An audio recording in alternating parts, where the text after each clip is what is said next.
Sir, we all saw a song and dance between the executive branch and the Democratic Congress this past week in regard to abortion.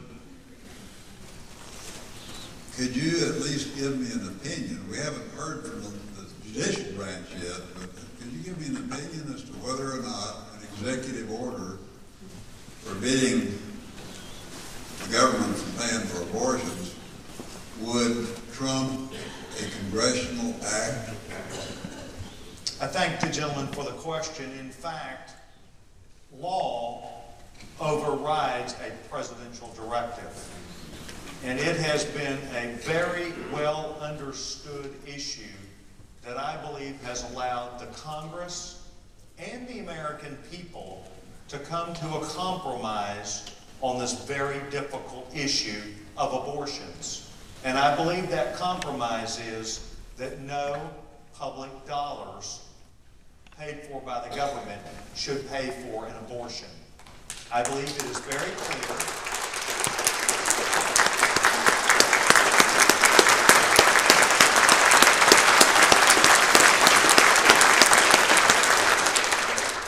I believe that it is very clear that notwithstanding this presidential directive, the law of the land is very well understood. This was a song and a dance between two groups of people who could explain it the way they choose to. And the choice of the matter is that law trumps the presidential agreement. And so I would say to you that we are in real trouble anytime the president decides to change his mind or, moving forward, ignore that and move to the law. People must follow a law, not a presidential directive. And we are people of rule of law, and I believe it was circumvented. I thank the gentleman. The gentleman's recognized. First of all, I'd like to reassure the people in this room and the lady who was at the microphone a few minutes ago that it's the states, not the federal government, who decides who gets to vote. And even if it were true that Barack Obama wanted to enfranchise prisoners, which I greatly doubt he does, he couldn't.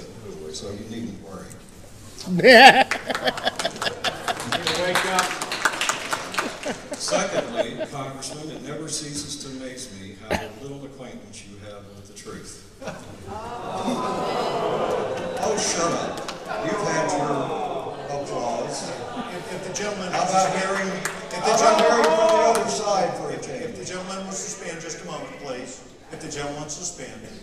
At the outset, it was my hope that we would be able to judge ourselves by the content of our ability to have people who agree and disagree with us to have an equal shot at the microphone and an equal shot at me. I will do just fine. The gentleman will be allowed and should be allowed, as each and every one of us would want, to be able to state what he is. We've been very careful to take a minute or two for every question. The gentleman is recognized with the audience, and I appreciate their indulgence. The gentleman's recognized. Thank you, Congressman. Out of respect to the rest of the people who want to speak, I'll keep my remarks brief. I could say a lot more, but I'll stick to one thing. In your most recent Hill report, which was dated just this last week, you say this: according to the Nonpartisan Budget Office and the Joint Committee on Taxation, the health care reform plan alone will increase health care premiums by 10 to 13%. And I noticed you had it on one of your slides tonight and also said it on the stage. Well, I took the opportunity to see if that was true. I read that analysis, which is dated November 30th, 2009. And what it actually says is that CBO and JCT estimate that the average premium per person covered, including dependents, for new non-group policies, that is individual policies, would be about 10% to 13% higher in 2016 than the average non-group coverage in the same year under current law.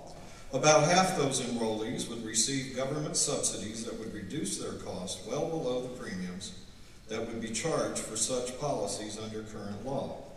Now, Congressman, anyone reading your misstatement could be forgiven for thinking, since that seems to be what you want them to think, that everyone's insurance premiums will be going up and soon.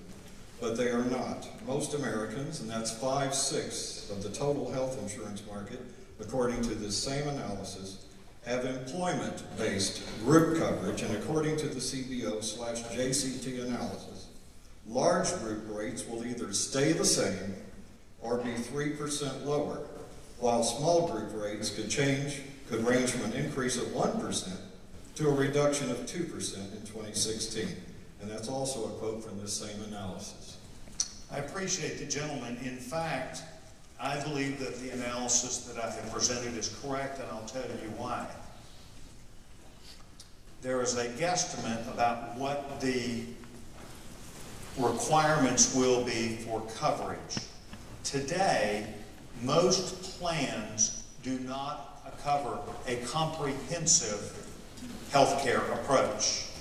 Today, many plans cover what is decided that a company would want to offer.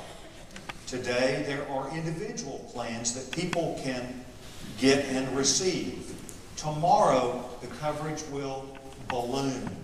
It will get larger as to what is covered, up to and including a lot of things that reside in individual mandates that will cause this to be very expensive.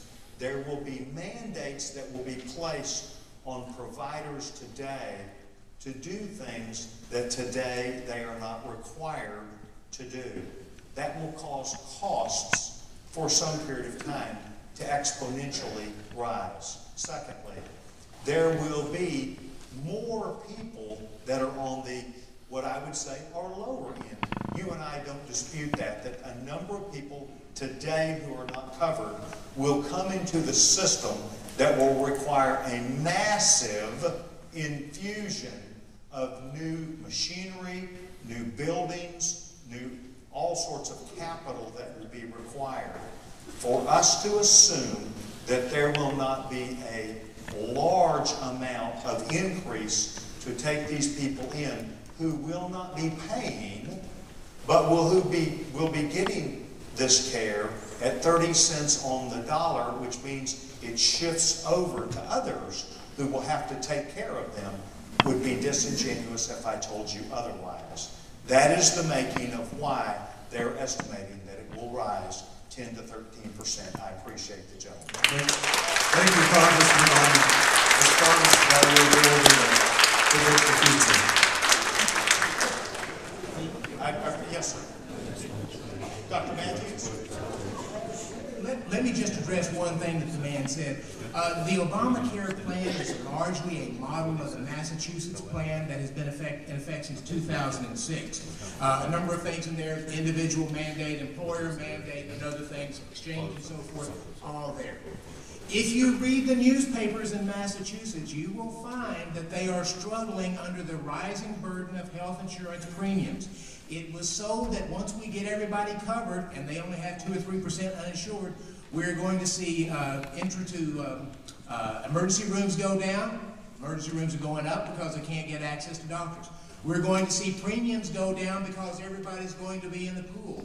Premiums are going up, and they're doing it for every reason that Pete mentioned, but there's another one. People are gaming the system. Charlie Baker, who runs Harvard Pilgrim Healthcare System, one of the largest healthcare systems in Massachusetts, had his financial people go and look, find out people are moving into uninsured people to getting coverage, going to the hospital, spending 600% more than what they would be normally expected, and then dropping their coverage after a few months because the penalty of $900 a year is a lot less than the cost of the insurance, which is $300 a year, $3,000 a year for the individual. Now, in our first year, the cost is going to be about $3,000. The penalty in the first year it goes into effect is $75. How many people do you think are going to game that system, go get coverage, and drop it when they don't need it? And those costs will that's why the prices go up. Appreciate it. The gentleman's recognized. Yes, sir. I work in the healthcare field, and we have our own analysis of that bill, and I've read parts of it myself, and so I agree with everything that I've heard and what you said tonight. But just a question. I'm not going to claim to be a constitutional scholar, but where in the Constitution does it give the federal government the right to do anything with health care, period?